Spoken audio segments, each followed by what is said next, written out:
Good morning mga ka-blessed. So, andito tayo ngayon sa Cabancalan City. Pasensya na mga kapatid, hindi na ako nakapag-video kanina. Time check. Ang oras ngayon ay 6:51. Kailangan mga 7 nasa Binalbagan na ako. Siguro makakaabot naman ako. Hindi na ako nakapag-video mga kapatid kasi umaambon. Tingnan nyo, basa nga ako mga kapatid. At baka mabasa yung camera. Magbi-video na lang ako mamaya from Binalbagan papunta mga kapatid sa campground ng ating Western Visayas District Section 3 mga kapatid, kasi nakabili kami ng campground. Kaya update ko na lang kayo pag nakarating na ako doon mga ka-blessed.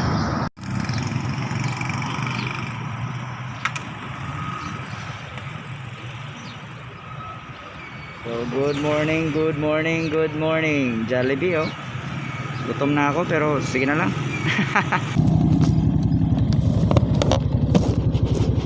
Hello po sa inyong lahat mga kapatid, at tayo po ay naiwan na ng ating mga kasamahan. Habol tayo sa kanila mga kapatid kasi lagay pa ako ng cellphone sa helmet kasi yung ganitong mga happening sa buhay ay kailangan i-treasure. So ngayon ay papunta kami sa youth camp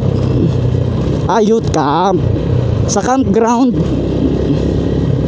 ng Section 3 mga kapatid. So habol tayo sa kanila. Naiwan na ako mga kapatid.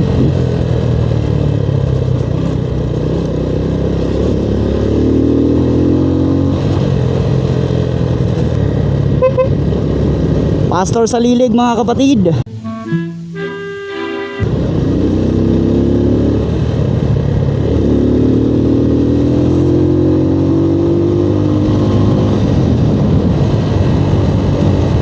So attend tayo ngayon ng meeting. Kasama natin mga pastors yan mga kapatid. Naka-sniper si Pastor De La Torre. Ganda no? Lapad ng gulong sa likod din eh.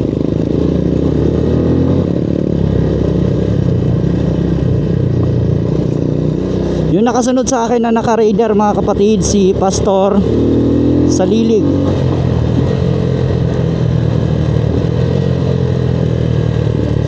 Itong naka-van, si Pastor Caranto at ang kanyang mga kasamahan. Marami din sila sa loob mga kapatid.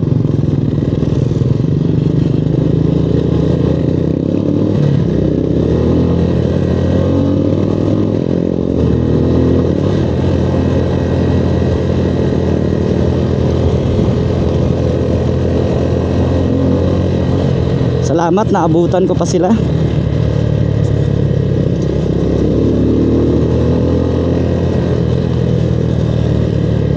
Kasama din po namin ngayon si Pastor Perez, ang amin pong superintendent or assistant superintendent mga kapatid dito po sa amin sa Western Visayas District.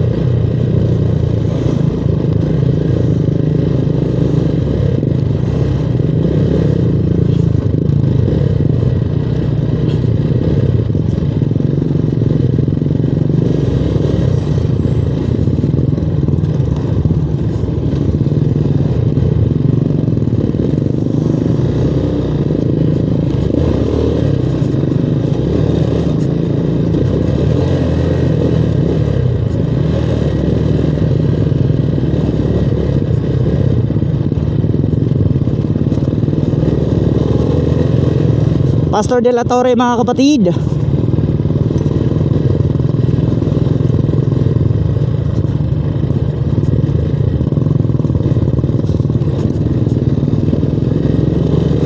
Init.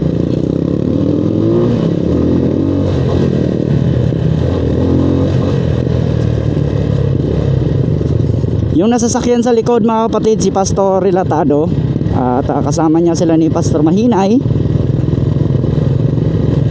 Pastor ka, marami din sila mga kapatid eh.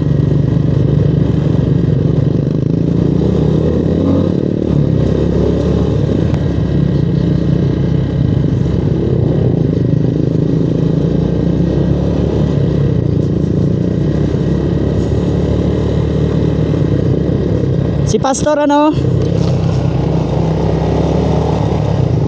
Pastor Ligna nawala. Pastor Ligna din. Pastor Ligna. Pastor Ligna din.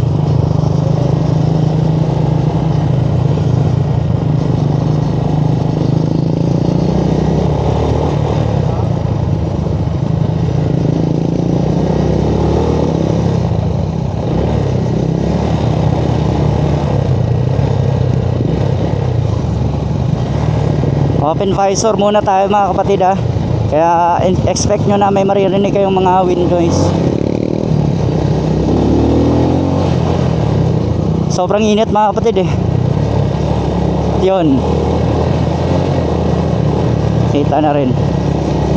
Yung nakasasakyan na maroon. Pastor Daniel Ligna.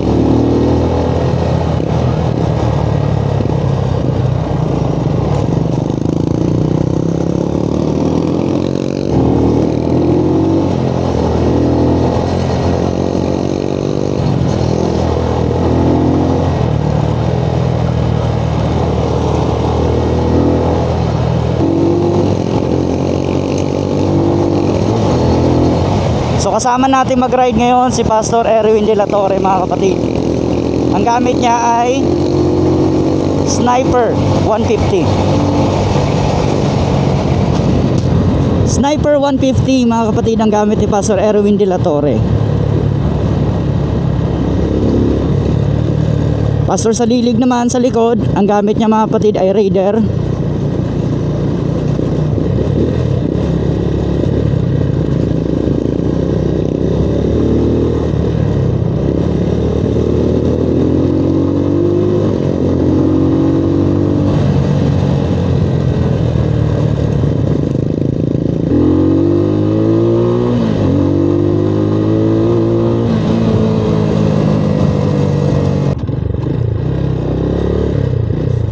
Ito mga kapatid, ang Strada ay si Pastor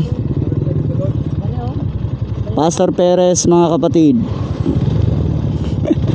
Pastor Perez.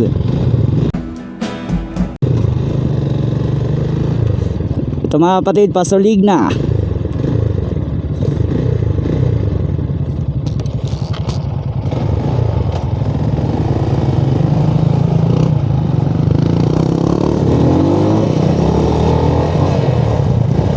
Mauna kami. Mas nabut. Mayo to ilaya kay Tugnaw.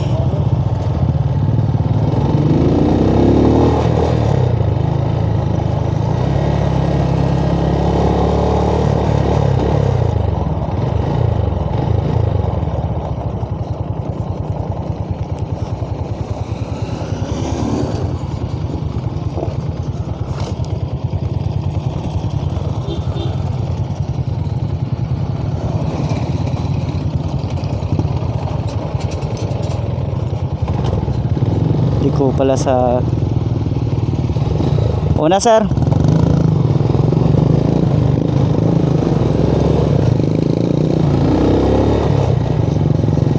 Di ko pala sa left side. How gani?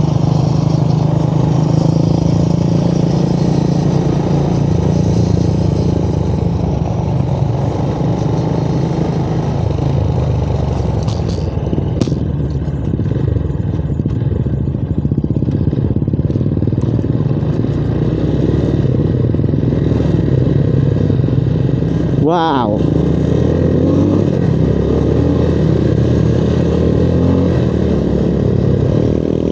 So napakaganda mga kapatid, no? Napakabuti ng ating Panginoong Hesukristo.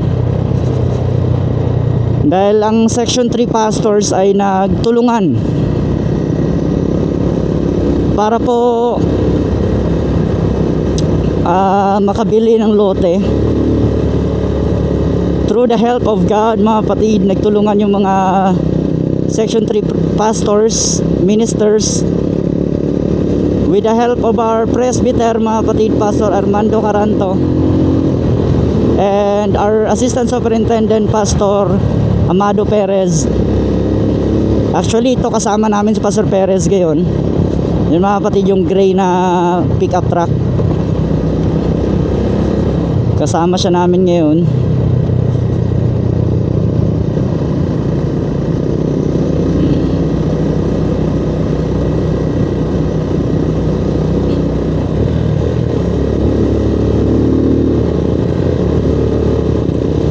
Maraming salamat sa Panginoong Hesukristo na ipin-provide niya o na-provide ang ating pong needs.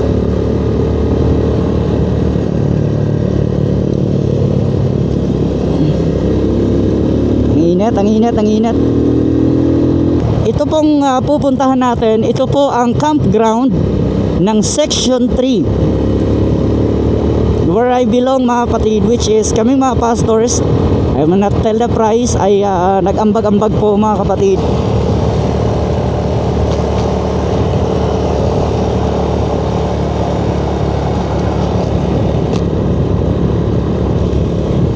Para mabili po itong nasabing lote. Ipinursu namin mga kapatid, Pastor Erwin de la Torre. Pastor sa Lilig mga kapatid.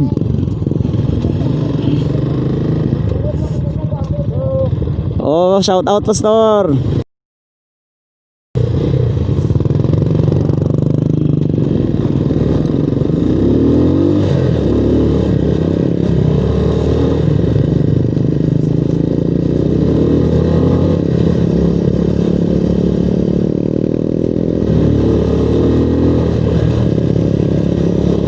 Gutom na ako. Kasang init pa. Pero yung puso ko mga kapatid talagang tuwa. Kasi makikita na namin ang campground na kung saan dito sa campground na ito nakita yung pagkakaisa ng mga pastors mga kapatid.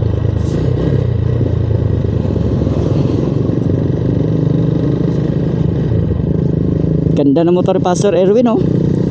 Sniper 150. Ganyan i-bless ang Panginoon mga kapatid. Ganyan mag-bless ang Panginoon. Si Pastor Erwin siya ay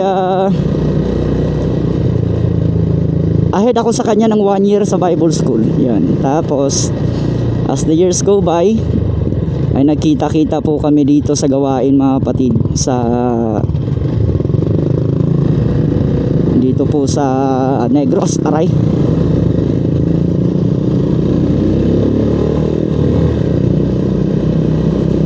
Pastor sa Lilig, Bago City. Sige, sasabihin ko na lang sa inyo yung mga lugar ng mga pastors.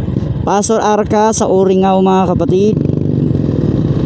Si Pastor Perez, Bacolod City.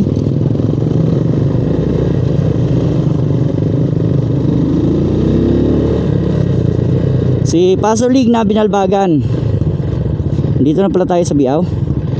Stop, Barangay Biao checkpoint due to COVID-19.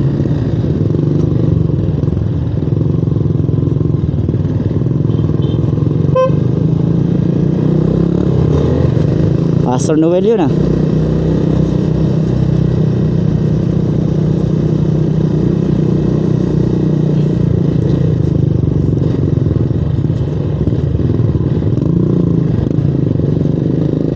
So yun na nga, napakabuti ng Panginoon. Yung desire dati na magkaroon ng campground, natupad na ngayon. Na kung saan ang Section 3 ay may sarili ng lupa. Kasi yun yung isa sa problema ng departmental heads kapag may mga conference kami, may mga fellowship, nagkakaproblema kami sa mga kapatid sa venue. Naghahanap kami ng venue. Pero ngayon hindi na, wala nang problema mga kapatid, kasi nga meron na tayong sariling lote. At yun yung pupuntahan natin ngayon. Yung maganda pa mga kapatid, sa mga taga Section 3, ito po yung daanan papunta doon. Medyo trailing, pero ayon sa balita na nasagap ko, ayan, grabe. Ayon sa balita na nasagap ko. Ano daw mga kapatid wait lang. Oops. Okay. Maganda daw yung view doon, overviewing Malamig ang simoy ng hangin kahit hindi Christmas. Medyo akyat lang siya mga kapatid, medyo paakyat lang siya. Kaya sa lahat ng mga taga section 3, in case na dito yung gawain natin, siguraduhin nyo na okay yung brakes nyo, siguraduhin nyo na okay yung engine, hindi papalya, kasi mga kapatid paakyat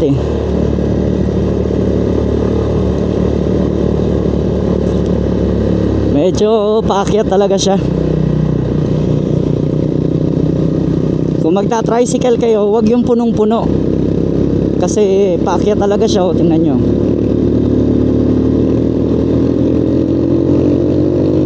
Overtake tayo mga kapatid.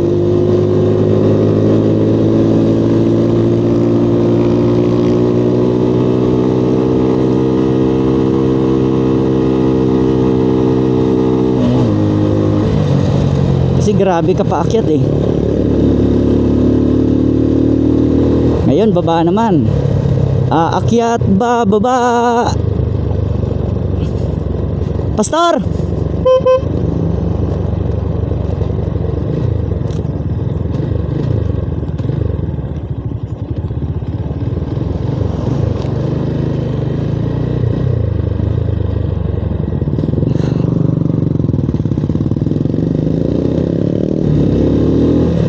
Okay. Kasi convoy hindi namin alam kung saan yung daanan, kaya sunod lang tayo sa kanila. And then mas maganda mga kapatid kung pupunta kayo dito, kung yung camping, kung may mga motor kayo, dalhin nyo, kasi thrilling talaga siya ride talaga siya Kung basta ganun lang, kung tricycle kayo, pwede naman. Pero wag yung punong-puno. At siguraduhin nyo yung may power talaga na sidecar o na tricycle. Kasi as I can see, mula dun sa baba kanina medyo okay pa, pero dito mga kapatid paakyat na siya. Pero walang problema kasi simento pala. Kahit paakyat pa, simento naman. Malayo siya mga kapatid sa Proverb Binalbagan. So I think mga kapatid nasa 40 minutes mahigit na kami nagmumotor ngayon. Mahigit 40 minutes na kami nagmumotor. At ngayon, ito nga mga kapatid, pababa siya, may paakyat, pababa, tapos liko. Ingat-ingat lang mga kapatid kapag pupunta dito. Sa lahat ng attend sa youth camp, mga YLTS natin na dito na gaganapin mga kapatid, no? Ingat. And then check yung brakes, tires, suspensions, lahat i-check mga kapatid. Lalong lalo na yung gasolina. I think yun yung dapat number 1 mga kapatid i-check before pumunta dito. Kasi wala pa akong nakitang gasoline station mula pa kanina. Buti na lang naka full tank ako mga kapatid. Full tank ako umalis sa amin. Pagdating ko na Kabangkalan, full tank ako ulit. So no problem. So tingnan nyo mga kapatid, walang gasoline station dito. Kahit yung bote-bote wala. Kaya it's better to check your gasoline mga kapatid before po pumunta dito. Paakyat na naman.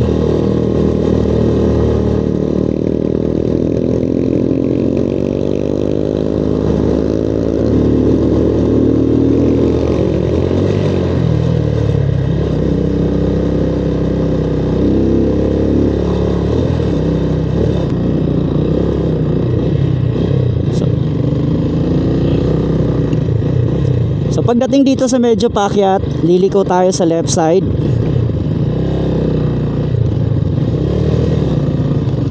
Oops.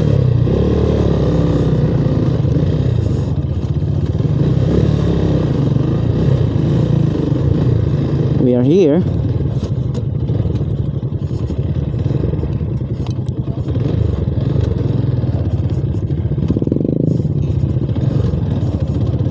Go anywhere pala dito eh. Aray, aray, aray, aray, aray. Kahit saan mo gusto eh. Ang dulas. So si Pastor sa lilig mga kapatid, Pastor De La Torre.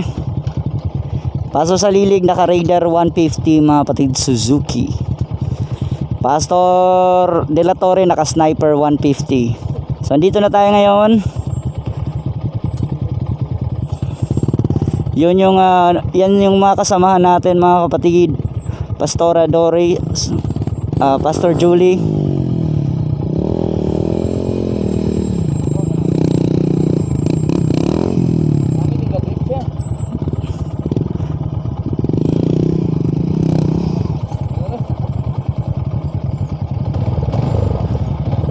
So ito na mga kapatid, ito na yung ating campground.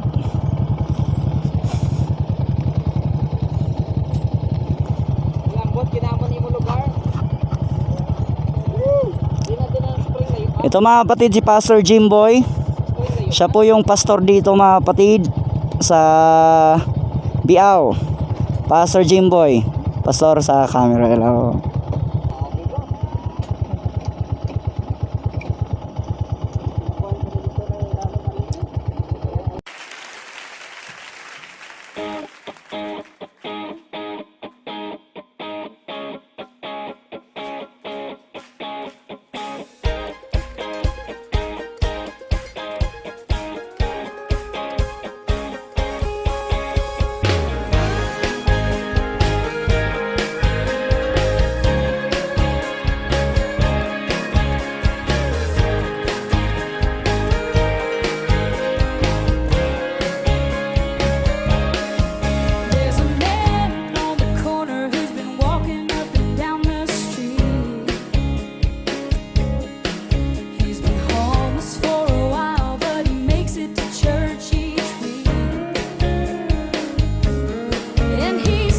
Dito na tayo mga kapatid, as you can see, overviewing siya. Kita mga kapatid yung buong yung baba mga kapatid.